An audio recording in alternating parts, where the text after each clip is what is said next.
What is the best time of year to try to buy a Windows device or a Chromebook? Well, of course, if you ask most resellers, they'll say the answer to that is right now. Now, that's not necessarily true if you're trying to get a significant discount, but of course, there's a risk to trying to get a significant discount because it has to do with availability.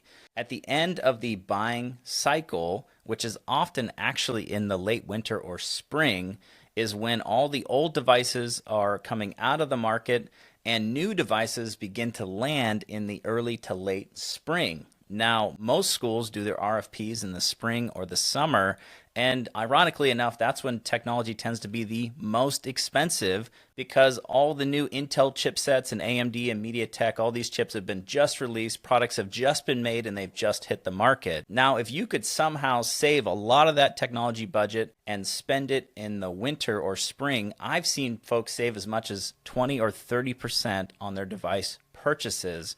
Now, the risk, of course, you run is that the longer you get to the end of that buying cycle, the more likely it is that the product you want to buy is going to run out. So, of course, that's a risk you're going to have to figure out how to mitigate best that you can, and you can ask resellers at various times throughout the year, what is the availability of this or that product?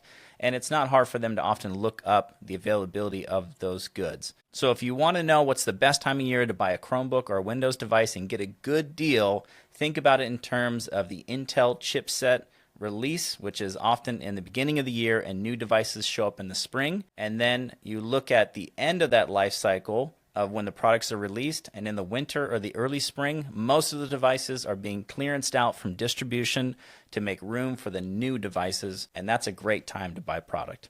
Thanks.